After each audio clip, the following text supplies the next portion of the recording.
Morning students, now we move into the deeper structures of the anterolateral compartment. This one was the superficial peroneal nerve, as we have seen in the superficial structures. Now this is the deep fascia. Now if we split the deep fascia along the line of the incision and then reflect the deep fascia, this is one flap of the deep fascia and this is another flap of the deep fascia.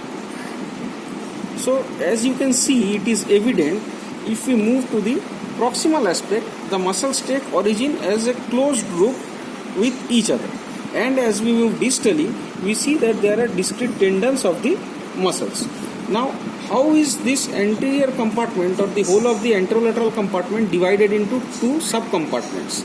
By this one. This is another extension of the deep fascia which was coming from the deep fascia of the leg. So this extension is known as the anterior intermuscular septum, which divides the anterior aspect into one anterior compartment and one lateral compartment. Now by now you know that the anterior compartment has some neurovascular structures along with muscles, as well as the lateral compartment has some nerves, arteries and muscles.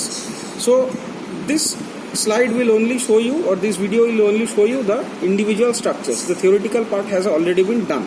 Now if you concentrate on the lateral compartment, there are two muscles. If you move distally, this is one tendon which lies superficially.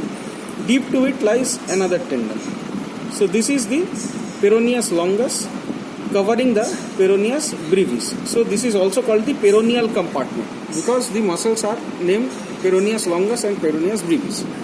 And if we move in between them, the peroneus longus and brevis, this is the superficial peroneal nerve. We have seen that it becomes superficial in the lower part by piercing the deep fascia of the leg.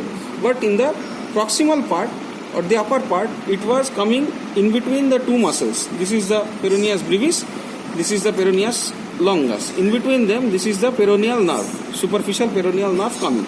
And while coming, it gives muscular branches. If you look closely, this is one muscular branch which supplies the peroneus brevis. Likewise, there was one muscular branch proximally which was supplying the peroneus longus.